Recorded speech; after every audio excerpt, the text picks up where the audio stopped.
en el año de 1979 y gobernaba Francisco Morales Bermúdez. Su gobierno se autodenominó la segunda fase del gobierno revolucionario de las Fuerzas Armadas. Él era el del Plan Cóndor, condenado a cadena perpetua en Italia. Había en ese tiempo grandes protestas contra la dictadura y esta creó el Plan Túpac Amaru para retirarse del poder. Quería ganarse las simpatías populares y establece como un deber del Estado procurar a la población el acceso a la vivienda. Mediante Decreto Ley 2259, en su artículo primero, crea el Fondo Nacional de Vivienda, el famoso FONAVI, dentro del Banco de la Vivienda de Perú, a fin de satisfacer la necesidad de vivienda de los trabajadores en función de sus ingresos y del grado de desarrollo económico y social del país. ¿Y dónde vendría el dinero? El artículo tercero decía que los recursos financieros del FONAVI serían de la contribución obligatoria de empleadores y trabajadores, a quienes se les descontaría el 1% de su remuneración en la planilla. La contribución voluntaria de los trabajadores independientes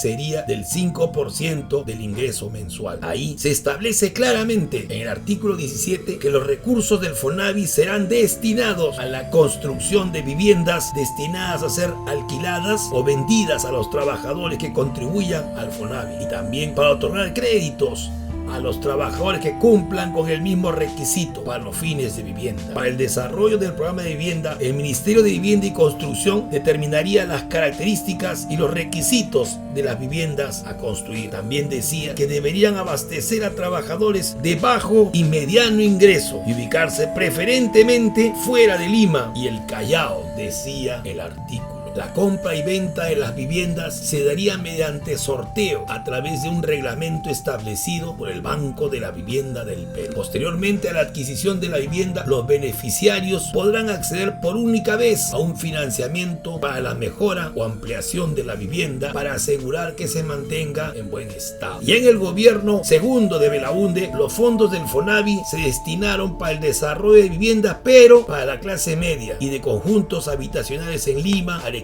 y Piura principalmente. En junio de 1981 se creó la Empresa Nacional de Edificaciones, ENACE, la cual era la encargada de la administración de los programas de vivienda en el país. Entre los proyectos importantes en Lima estuvieron las Torres de San Borja, Precursores en Surco, Marbella en Magdalena, Limatambo en San Borja, Pachacamac, la ciudad de los constructores en San Juan del Lurigancho, la ciudad satélite de Santa Rosa en Carmen de la Legua y Reynoso, y el proyecto Carlos Cueto Fernandini en San Martín de Porras, en la zona llamada hoy Los Olivos. El 56% de las viviendas construidas fueron en Lima y el 44% en provincias. ENACE se apoyaba en varias instituciones, por ejemplo, FONAVI, el Fondo de Solidaridad, también el sistema de hipoteca social que ofrecía créditos hipotecarios baratos. También el Banco de Materiales, que estaba destinado a la autoconstrucción, y el Banco de la Vivienda, que administraba el sistema de hipoteca social. O sea, ENACE tenía a FONAVI, al sistema de hipoteca social, al Banco de Materiales y al Banco de la Vivienda. Se accedía por concurso público y los trabajadores que estuviesen aportando al FONAVI por lo menos 3 años podían postular a uno de ellos. En el gobierno de Alan García hay una ola de invasiones en diferentes lugares, como San Martín de Porras y San Juan del Lurigancho, y la represión fue muy violenta. La cuota inicial era el 10% del total del precio y el resto a financiarse en 10 años a través de un crédito en el que el FONAVI otorgaba el 75% y la Mutual el 25% restante. En el año 85 se amplió Pachacamac, lotes desde 7.830 intis, que eran $560. La ciudad satélite de los constructores fue rebautizado en 1986 como Ciudad Mariscal Cáceres, con 1.000 lotes. Otros lugares fueron las Lomas de Caraballo y Mi Perú en Ventanilla. Se creó un nuevo tipo de programa llamado habilitaciones urbanas progresivas. Comprendían el trazado de lotes, nivelación de las mismas, pilones de agua para 40 lotes, alumbrado público y al menos un jardín de infancia. El resto de la habilitación corría a cargo de los adjudicatarios.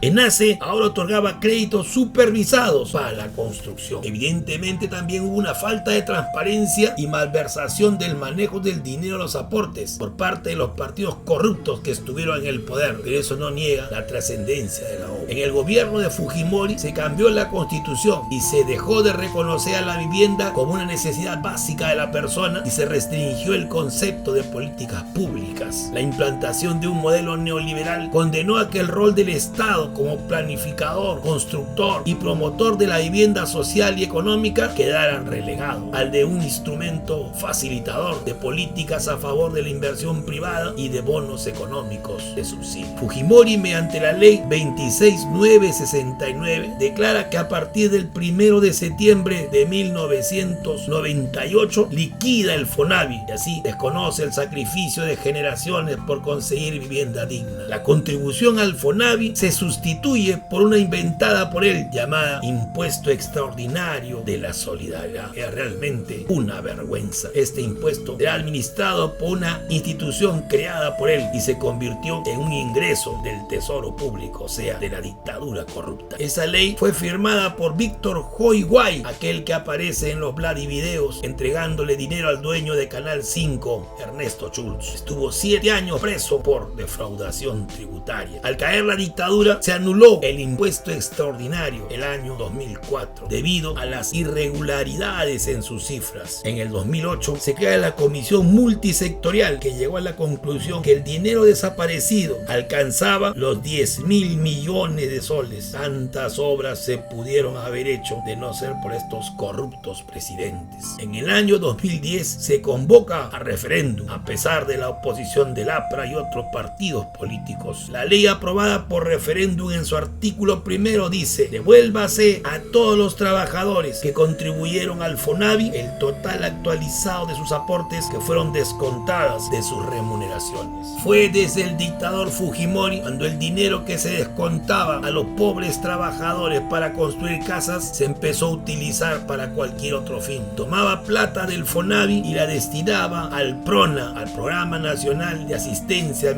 Alimentaria, que no tenía nada que ver, pero sí servía para su campaña política y su proyecto reeleccionista. Invertían mal el dinero, pero gozaban de sueldos dorados y no rendían cuentas de sus actos. No olvide, Fujimori hizo con la plata del FONAVI lo que le dio la gana. Recuerde, solo la verdad nos hará libres.